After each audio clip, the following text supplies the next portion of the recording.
Good morning, everyone. Happy Thursday. So, I'm here today to talk to you about GMOs because there seems to be a lot of confusion about what exactly GMOs are and if they're good or bad for you. So that's what we're going to be talking about today. But before I do, and while some people are jumping on, where are you guys located? I'm in sunny Seattle and it is very sunny here. Now I'm so surprised because Seattle normally doesn't get like summer type weather until after the 4th of July. Okay, so it's now the 15th of April and we are having amazing weather. So super excited about that. Now, before we get started, or as we get started, I want to know, how would you rate yourself in your knowledge of GMOs? Would you say you're a 1, you know a lot about them? Or 2, you know some but definitely need to learn more? Or 3, you don't really even know what GMOs are? Now, there's definitely no right or wrong answer. I would just love to know how deep I need to dive into this topic. Now, before I started, I didn't even know what they were. So I was a total 3. So even if you are, it really doesn't matter because most people don't know about them. So tell me in the comments, if you're watching, are you a 1, a 2, or a 3? Now, I am now a 1, but I used to be a 3. Now, let's get started. Now, you've probably heard about GMOs, but there is a lot of conflicting information out there. Are they terrible chemicals lurking in all of our produce? Can they alter your DNA? Do they reduce or increase the nutrient density of food products? So today, I'm going to break it down for you. Let's start with the basics, okay? What are GMOs? So GMO stands for Genetically Modified Organisms. Now, there are 9 major GMO crops in the USA: corn, soy, cottonseed, zucchini, squash, alfalfa, sugar beets, canola, and papaya. And I just want to make sure that I can be heard. If someone is watching live, if you can just drop me a comment or a like, and I can't really see it. If you can hear me, I just want to make sure. I think you can, from what I can see. Yes, I can see that someone can hear me. Okay, so as I told you, there were 9 major GMO crops. Now, most of them fall into 2 categories. So herbicide tolerant and pesticide producing. Okay, so this is a little bit of the technical stuff. Hi, Renee. Thank you for saying. So herbicide tolerant are plants that are able to withstand herbicide, so a farmer can kill weeds without harming the crops. And a pesticide producing are plants that have been altered to produce their own pesticides, crazy, to repel the insects that prey on them without needing to apply pesticides. So from a farmer's perspective, it sounds convenient, it sounds efficient, and totally economical. But it's vital to recognize that both forms of GMOs involve a gross manipulation of nature, okay? Their long-term health consequences they're still unknown because they're so new, which is why I've rounded up everything we do know about GMOs so you can decide for yourself. Are GMOs and something that you want to have in your life, that you want to have on your foods? Okay, so 7 must-know facts about GMOs. GMOs are everywhere, especially in processed foods. So GMOs were introduced in our food supply in 1996, so really super new. Although there are only 9 GMO crops, they can be found in approximately 70 to 80% of the foods in the USA today. Can you believe it? The most prevalent source of GMOs is in processed foods, okay? It's estimated that over 60% of processed foods contain at least 1 GMO ingredient, and they're often hidden in words like soy, corn, sugar, soy protein, and so much more. So check labels and simply avoid buying processed foods entirely unless you know they are non-GMO. Now, number 2, most restaurants are GMO minefields, okay? Unless a restaurant is serving organic produce, pasture-fed animal products, and organic unrefined cooking oils, you are likely getting a healthy dose with every single meal.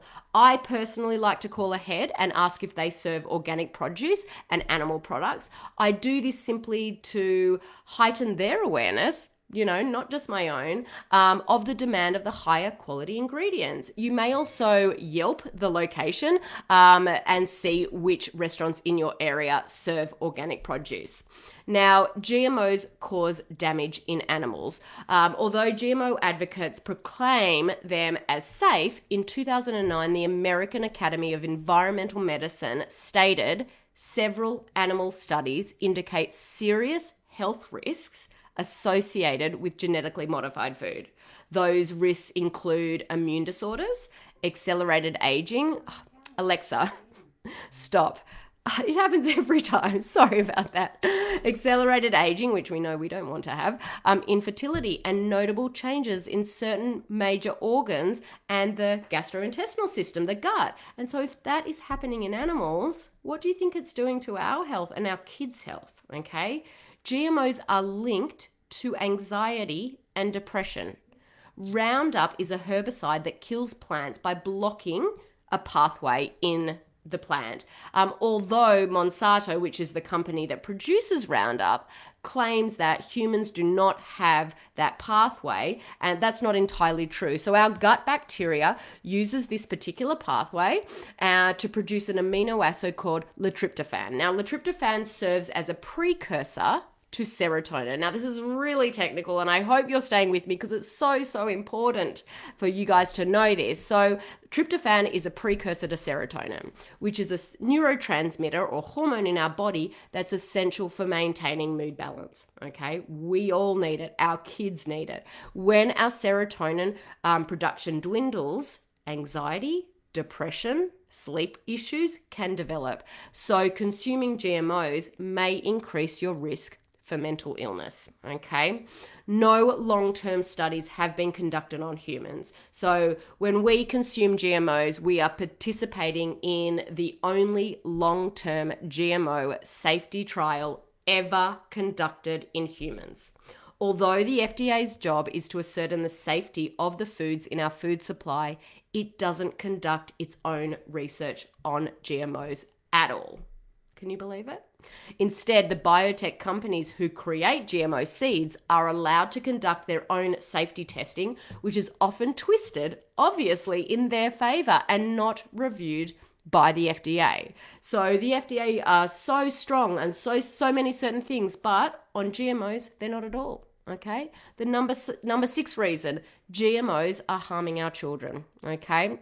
Now, there's been reported that a silent pandemic out of Mount Sinai School for Medicine in Manhattan, this silent pandemic of toxins has been damaging the brains of unborn children. In this report, they identified 12 chemicals which they believe to be causing a reduction in IQ, ADHD, and ASD. Just going to be silent for a second. Children are also far more susceptible to the effects of GMOs due to their increased metabolic rates, higher food consumption, sensitivity to toxins, and underdeveloped immune system. This is why I encourage every family I work with to be sure to feed their children organic, non-GMO foods. Now, since GMOs were introduced, rate of disease have raised substantially. According to the IRT, between the years of 1996 and 2005, Americans with 3 or more chronic disorders increased from 7 to 13%. Food allergies have increased, autism rates have risen, reproduction disorders are more common. Digestive conditions have skyrocketed. So things like Crohn's, colitis, chronic constipation. We all know that's a major issue with a lot of our kids. Gastrointestinal infections and reflux. And inflammatory bowel disease has raised by 42%. Okay, while these indices may be due to many factors, GMO in our food supply are likely playing a role. You can see how GMOs are still very much a mystery, even to the self-proclaimed experts, okay? So I'm going, I know, totally horrible, Renee. Can you believe it? My gosh. So I'm going into a lot of detail, guys. And, this is so you can make an informed decision about GMOs for your family. And this is why I teach this in my program, that you want to avoid GMOs at all costs. Now, they're very much still a mystery. Unfortunately, a lot of us are unknowingly participating in one of the world's biggest biological experiments, an experiment that we may not know the conclusions of until it's too late.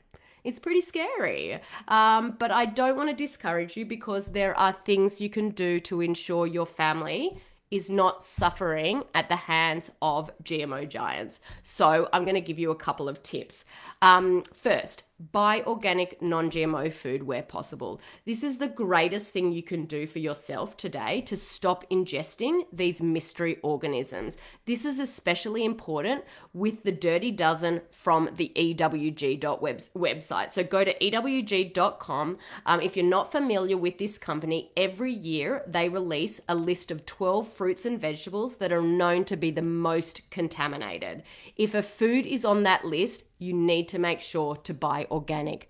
They also put out a Clean 15 every year, the fruits and vegetables that have the least known contamination. So if you're needing to budget, buying non-organic for that Clean 15 is better. So I'm going to pop in to the comments a link to EWG once this training is over. So be on the lookout to look for that. So second, eliminate processed foods from your diet. Most of them contain GMOs, among many other unhealthy ingredients. And this is a great way to help cut them out of your diet. Third tip is to push for GMO labeling. So I think everyone can agree it's our right to know exactly what we're putting in our bodies. If a company is using GMO ingredients, fine. But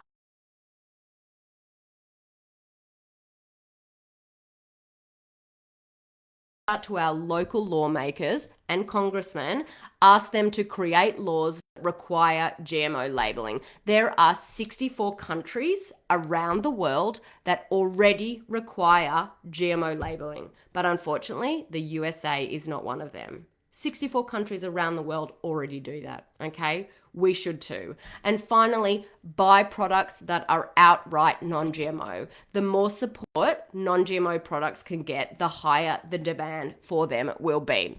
And if a food product can boost sales significantly by creating a non-GMO product, they will find a way to make it happen, okay? So I know that was a super lot of information for you today. I'm so glad you stuck with me.